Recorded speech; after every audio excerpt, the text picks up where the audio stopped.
Hello friends, welcome to today சமையல். இன்றைக்கி நம்ம டுடே சமையலில் கலர் கோலமாவு வீட்டிலே ரொம்ப சிம்பிளாக எப்படி ரெடி பண்ணலான்னு தான் பார்க்க போகிறோம். மார்கழி தை மாதம் அப்படின்னு வந்துட்டாலே எல்லார் வீட்டு வாசல்லையும் நல்ல கலர் கலராக அழகான ரங்கோலி கோலங்கள் எல்லாமே இருக்கும். அதிகமான பைசா போட்டு கலர் கோலமாவு வாங்குறத விட வீட்டிலே ரொம்ப சிம்பிளாக நிறைய கலர் கோலமாவு எப்படி ரெடி பண்ணலான்னு தான் இன்றைக்கி நம்ம இந்த வீடியோவில் முக்கியமாக பார்க்க போகிறோம். எனக்கு தெரிஞ்ச வகையான ஒரு டிப்ஸ் தான் இதில் உங்கள்கிட்ட ஷேர் பண்ணியிருக்கேன். உங்களுக்கு இதை விட இன்னும் ஏதாவது சிம்பிளாக தெரியும் அப்படின்னாலும் கமெண்ட்டில் பதிவு பண்ணுங்கள். அது மற்றவங்களுக்கும் பயனுள்ளதாக இருக்கும். இப்போ இந்த டிப்ஸ் எப்படி செய்யறதுன்னு நம்ம பார்க்க ஆரம்பிச்சிடலாம்.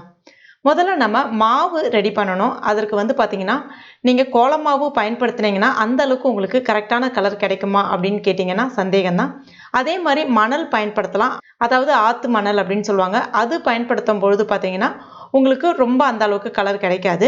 நான் சொல்கிற ரேஷியோவில் ஒரு மாவு பயன்படுத்துங்க. நிச்சயமாக நீங்கள் நினைக்கிற கலர் கிடைக்கும். அதற்கு நான் இன்றைக்கி பார்த்திங்கன்னா பச்சரிசி மாவு எடுத்திருக்கேன். அதாவது 3/4 கப் அளவுக்கு பச்சரிசி மாவு எடுத்திருக்கேன் அப்படின்னா 1/4 கப் அளவுக்கு கோலமாவு, கடையில் விற்கக்கூடிய கோலமாவு சேர்த்து எல்லாத்தையும் மிக்ஸ் பண்ணி எடுத்து வச்சுருக்கேன். அரிசி மாவு பார்த்திங்கன்னா பச்சரிசி மாவுன்னு சொல்லிட்டு கடையில் விற்பாங்க. அதை நீங்கள் வாங்கி பயன்படுத்தலாம். ஆனால் அதை விட ஏன்னா அது கொஞ்சம் காஸ்ட்லியாக இருக்கும். 1 கிலோ 40 ரூபா 45 ரூபா அந்த மாதிரிலாம் இருக்கும். கடையில் விலை குறைந்த பச்சரிசியாக வாங்கிக்கலாம். இல்லைனா ரேஷன் கடையில் கொடுக்கக்கூடிய பச்சரிசி கூட பயன்படுத்திக்கலாம். நான் இன்றைக்கி அதுதான் பயன்படுத்தியிருக்கேன். ஒரு 3 தடவை அரிசியை நல்லா கழுவிக்குங்க, வெயிலில் காய வச்சுக்கங்க. அதுக்கப்புறமா மிஷினில் கொடுத்து அரைச்சிக்கங்க. அரைக்கும்போது ரொம்ப நைஸான பவுடரை அரைக்காமல் கொஞ்சம் கொரகொரப்பான பவுடரை அரைச்சி எடுத்துக்கங்க. அதாவது கோலமாவு எந்த பதத்துக்கு இருக்குமோ அந்த மாதிரி அரைச்சி எடுத்துங்க. சப்போஸ் உங்களுக்கு அந்த மாதிரி ரெடி பண்ண கஷ்டமாக இருக்குது அப்படின்ற பட்சத்தில் நீங்கள் வீட்டிலே மிக்சியில் கூட அரைச்சிக்கலாம். கொஞ்சம் கொரகொரப்பாக அரைச்சி எடுத்துக்கங்க. இப்போ நான் அந்த மாதிரி தான் ரெடி பண்ணி வச்சுருக்கேன். இதெல்லாம் ரெடி பண்ணுறது காமிக்கணும் அப்படின்னு பார்த்தீங்கன்னா ரொம்ப டைம் எடுத்துக்கும். அதனால் நான் வாய் வழியாகவே கொஞ்சமாக உங்கள்கிட்ட எப்படி பண்ணன்றதை சொல்லிடுறேன். அடுத்ததாக நான் இன்றைக்கி மிக்சியை பயன்படுத்தி தான் செய்து காமிக்க போகிறேன். மிக்சியில் ஈரம் அடிக்கடி பட்டுகிட்டே இருந்துச்சு அப்படின்னா அடுத்தடுத்த கலர் ரெடி பண்ணுறதுக்கு ரொம்ப நேரம் எடுத்துக்கிற மாதிரி இருக்கும். அதனால் நான் ஏற்கனவே கலர் எல்லாமே ரெடி பண்ணி வச்சுருக்கேன். இதெல்லாம் எதுலேருந்து எடுத்துன்றதை உங்களுக்கு நான் சொல்லிடுறேன். இது பீட்ரூட் சாறு. ஒரு பீட்ரூட்டை தோல் நீக்கிட்டு நல்லா பொடிசாக கட் பண்ணி மிக்சியில் சேர்த்துட்டு கொஞ்சமாக தண்ணி விட்டு நல்லா நைஸாக அரைச்சி ஃபில்டரை பயன்படுத்தி வடிகட்டி எடுத்துருக்கேன். நல்லா திக்காக இருக்கக்கூடிய பீட்ரூட் சாராக எடுத்துக்கங்க. அடுத்ததாக பச்சை கலர். க்ரீன் கலருக்கு நான் என்ன எடுத்திருக்கேன்னு பார்த்தீங்கன்னா புதினா கொஞ்சம் எடுத்திருக்கேன், துளசி கொஞ்சம் எடுத்திருக்கேன். ரெண்டுத்தையுமே மிக்சியில் கொஞ்சமாக தண்ணி விட்டு நல்லா நைஸாக அரைச்சிக்கிட்டேன். அந்த சாரை வடிகட்டிக்கிட்டேன். அரைக்கும் போது தண்ணி அதிகமாக சேர்த்திங்க அப்படின்னா உங்களுக்கு திக் கலர் கிடைக்காது. அதனால் குறைவான தண்ணி சேர்த்து அரைச்சிங்க அப்படின்னா உங்களுக்கு இந்த மாதிரி நல்ல திக் கலர் கிடைக்கும்.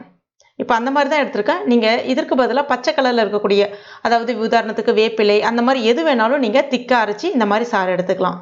வேப்பிலையும் பயன்படுத்தலாம். அதுக்கு அடுத்ததாக பார்த்தீங்கன்னா மஞ்சள் கலருக்கு மஞ்சள் பொடி 1 ஸ்பூன் எடுத்துட்டு ஒரு 2 ஸ்பூன் அளவுக்கு தண்ணி சேர்த்துட்டு மிக்ஸ் பண்ணி எடுத்திருக்கேன்.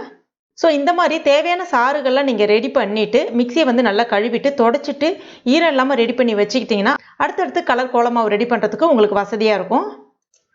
முதல்ல நம்ம பச்சை கலர் எப்படி ரெடி பண்ணுறதுன்னு பார்க்கலாம். அதற்கு நம்ம ரெடி பண்ணி வச்சுருக்க அந்த மாவு, அதாவது 3/4 பங்கு அரிசி மாவும் 1/4 பங்கு கோலமாவும் கலந்த மாவு எடுத்திருக்கேன். ஒரு 4லேருந்து 5 ஸ்பூன் அளவுக்கு மிக்சி ஜாரில் சேர்த்துக்குங்க. இப்போ கூடவே முக்கியமான ஒரு பொருள் சேர்க்க போகிறோம், கற்பூரம். கற்பூரம் பச்சை கற்பூரம் கிடையாது. நம்ம நார்மலாக பூஜைக்கு பயன்படுத்தக்கூடிய கற்பூரம் தான். அந்த கட்டி கற்பூரம் இல்லைனா அந்த பட்டன் கற்பூரம் அந்த மாதிரி சொல்லுவாங்க இல்லையா, அது அதில் முழுவதுமாக சேர்க்காதீங்க. கொஞ்சமாக ஒரு 1/4 பங்கு அளவுக்கு சேர்த்துக்குங்க. கூடவே ஒரு 2 ஸ்பூன் அளவுக்கு நம்ம அரைச்சி வச்சிருக்க அந்த புதினாவும் துளசியினுடைய சாறு மட்டுமே எடுத்துக்கலாம்.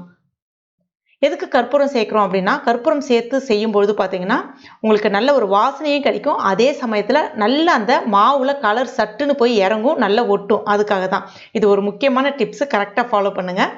இதை ரொம்ப நேரம் மிக்சியில் அரைக்கணும் அப்படிலாம் கிடையாது. ஜஸ்ட் ஒரு 2 பல்ஸ் மட்டும் விட்டு எடுத்தால் போதும். நல்லா ஒன்றோடு ஒன்று மிக்ஸ் ஆகிடும்.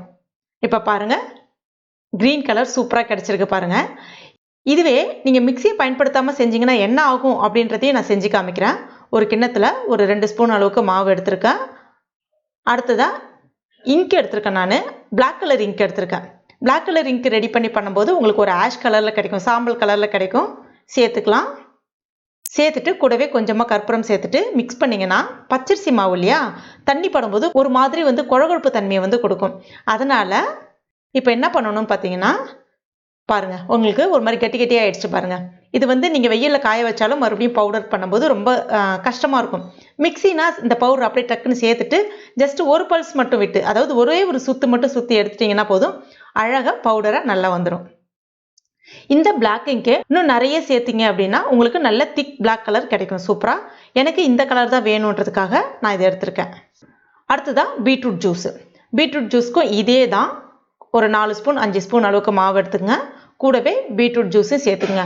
உங்களுக்கு நல்ல ஒரு திக் ரெட் வேணும் அப்படின்னா பீட்ரூட் ஜூஸ் நிறைய சேர்த்துங்க. ஒரு லைட் கலர் வேணும் அப்படின்னா கம்மியாகவே சேர்த்துங்க. உங்களுக்கு தேவைப்படுற கலருக்கு ஏற்றவாறு நீங்கள் அந்த சாறுகளை குறைக்கவோ கூட்டவோ செஞ்சுக்கலாம். ஆனால் மறக்காமல் ஒவ்வொரு இதிலுமே அந்த கற்பூரம் ஒரு 1/4 பங்கு அளவுக்கு சேர்த்துங்க. ஒரு 5 ஸ்பூன் மாவுக்கு பார்த்தீங்கன்னா ஒரு சின்ன துண்டு கற்பூரம் வந்து சரியாக இருக்கும். ஒரு 1/4 பங்கு கற்பூரம் வந்து சரியாக இருக்கும். இப்போ பாருங்கள், இந்த கலர் கிடைச்சிருக்கு. இதே நீங்கள் குங்குமம் யூஸ் பண்ணலாம். நான் அந்த வீடியோவுக்கு கடைசியில் காமிக்கிறேன். அதை யூஸ் பண்ணிங்கன்னா இன்னும் நல்ல உங்களுக்கு ஒரு திக் ரெட் வந்து கிடைக்கும். அடுத்ததாக ப்ளூ இங்கு. இங்க் வந்து பார்த்திங்கன்னா அந்த பசங்க எழுதுறதுக்காக பயன்படுத்துவாங்க இல்லையா, பேனால் போடுவாங்க இல்லையா, அந்த இங்கு தான் எடுத்திருக்கேன். தேவையான அளவுக்கு மாவு சேர்த்துங்க. ஒரு 5 ஸ்பூன் சேர்த்துக்கிறேன். கூடவே கொஞ்சமாக இங்கு ஊற்றிக்கிறேன். கொஞ்சமாக கற்பூரம் சேர்த்துக்கிறேன். சேர்த்துட்டு ஒரு பல்ஸ் விட்டு எடுத்துக்கங்க. இப்போ பாருங்கள், இந்த கலருக்கு கிடச்சிருக்கு. இன்னும் கொஞ்சம் இங்கு வந்து கொஞ்சம் கூட ஊற்றுனீங்கன்னா மாவு கொஞ்சம் ஈரப்பதமாக கிடைக்கும். ஆனால் உங்களுக்கு நல்ல ஒரு அடர் நீல நிறம் வந்து கிடைக்கும். நல்ல ஒரு ப்ளூ கிடைக்கும். ஆனால் வெயிலில் ஒரு முறை கண்டிப்பாக காய வைக்கணும். இல்லைனா ஃபேன் காற்றுல கூட நீங்கள் உலர விட்டுக்கலாம். அடுத்ததான் நம்ம ஃபுட் கலரை பயன்படுத்தி எப்படி ரெடி பண்ணலான்னு பார்க்கலாம். உதாரணத்துக்கு நம்ம வந்து கேசரி செய்யறதுக்காக வந்து பார்த்திங்கன்னா உங்களுக்கு அந்த ஆரஞ்சு ஃபுட் கலர் ஒன்று வச்சுருப்போம். இல்லைனா வந்து மஞ்சள் கலர், எல்லோ கலர் ஒன்று வச்சுருப்போம். அதே மாதிரி இது வந்து பார்த்திங்கன்னா ரோஸ் கலரில் இருக்கக்கூடிய ஒரு ஃபுட் கலர். இதை யூஸ் பண்ணிங்கன்னா ஒரு பேபி பிங்க் கலர் கிடைக்கும். இதுவே கொஞ்சம் நிறைய சேர்த்திங்கன்னா ஒரு டார்க் ரோஸ் கலர் வந்து உங்களுக்கு கிடைக்கும். ப்ராசஸ் என்னமோ சேம் மெத்தட் தான். அது எல்லாமே வந்து பவுடர் ஃபார்மில் இருக்கும். ஃபுட் கலர் ஒரு 1/4 ஸ்பூன் அளவுக்கு எடுக்கிறீங்கன்னா கூடவே கொஞ்சமாக தண்ணி, 1 ஸ்பூன் 1.5 ஸ்பூன் தண்ணி சேர்த்துட்டு மிக்ஸ் பண்ணி ரெடி பண்ணி வச்சுக்கோங்க. இப்போ நான் ரெடி பண்ண இல்லையா, இங்க்லாம் போட்டு ரெடி பண்ண இல்லையா, அதே மாதிரி தான் மிக்சியில் சேர்த்து பண்ணிங்க அப்படின்னா கண்டிப்பாக கற்பூரம் சேர்க்கணும். பண்ணிங்கன்னா உங்களுக்கு அருமையான நல்ல ஒரு கலர் கிடச்சிரும். ஸோ திருப்பி அதை செய்து காமிச்சேன்னா உங்களுக்கு போர் அடிச்சிடும். ஸோ இந்த மெத்தடில் தான் எங்கள் வீட்டில் எல்லா கலர் கோலமாவுமே நான் வந்து ரெடி பண்ணியிருக்கேன். ஸோ நமக்கு தேவையான கலர் கோலமாவை ஓரளவுக்கு நம்ம ரெடி பண்ணிக்கலாம். இப்போ பாருங்கள், நம்ம பச்சை கலர் நான் வெயிலில் எல்லாத்தையுமே வந்து காய வச்சு எடுத்து வச்சுருக்கேன். இப்போ பாருங்கள், அந்த பச்சை கலர் எந்த அளவுக்கு உங்களுக்கு கிடச்சிருக்கு பாருங்கள். காஞ்சதுன்னா உங்களுக்கு இந்த அளவுக்கு தான் கிடைக்கும். உங்களுக்கு நல்ல நைஸாக மாவு நல்லா இழுத்து விடுறதுக்கு வசதியாக இருக்கும். இது வந்து நம்ம அந்த இங்கில் ரெடி பண்ண கலர். அதுக்கு அடுத்துதான் இது வந்து அந்த லெமன் ஃபுட் கலரில் ரெடி பண்ண கலர். அடுத்ததாக இது வந்து அந்த பேபி பிங்க்கில் இருந்த ஃபுட் கலரில் ரெடி பண்ண கலர். இது வந்து அந்த கேசரி பவுடர் ஆரஞ்சு கலர் இருக்கு இல்லையா, அதில் ரெடி பண்ண கலர். குங்குமம் பயன்படுத்தி ரெடி பண்ண கலர். இது வந்து அந்த பிளாக் இங்கில் ரெடி பண்ண கலர். இது வந்து வீட்டில் ரெடி பண்ண கலர் கிடையாது. அந்த செங்கல் இருக்கும் இல்லையா, வீடு கட்டுறதுக்கு வச்சுருப்பாங்க பாருங்கள், அங்கே நிறையா இருக்கும் பாருங்கள், அங்கே அந்த தூள் இருக்கும் இல்லையா, அந்த தூள் வந்து எடுத்துகிட்டு வந்திருக்கேன். அடுத்ததாக இது வந்து மஞ்சள் தூள் இருக்கு இல்லையா, அதை மிக்ஸ் பண்ணும்போது உங்களுக்கு இந்த லைட் எல்லோ வந்து கிடைக்கும். இப்போ உங்களுக்கு மாவு நான் எப்படி போடுறேன் பாருங்கள், நல்லா அழகாக வருது பாருங்கள். சூப்பராக இருக்கும். நீங்கள் கொஞ்சம் கூட அச்சப்படவே வேண்டாம். தாராளமாக ட்ரை பண்ணி பாருங்கள். மேக்ஸிமம் வந்து ஃபுட் கலர் என்ன விதமான உங்களுக்கு ஃபுட் கலர் கிடைக்குதோ அதை ட்ரை பண்ணி பாருங்கள். இன்னும் நல்ல உங்களுக்கு கடையில் கிடைக்கிற மாதிரி பெஸ்ட் ரிசல்ட்டாக வந்து கிடைக்கும். கண்டிப்பாக ட்ரை பண்ணிவிட்டு மறக்காமல் எனக்கு கமெண்ட் பண்ணுங்கள்.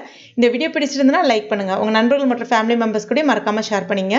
மேலும் இது போன்ற வீடியோக்கு நம்ம டுடே சமையலை சப்ஸ்கிரைப் பண்ணாத நண்பர்களாக இருந்தீங்கன்னா உடனே சப்ஸ்கிரைப் பண்ணிங்க. கூடவே மறக்காமல் அந்த பெல் நோட்டிஃபிகேஷன் சிம்லையும் ப்ரெஸ் பண்ணிங்க. தேங்க்யூ.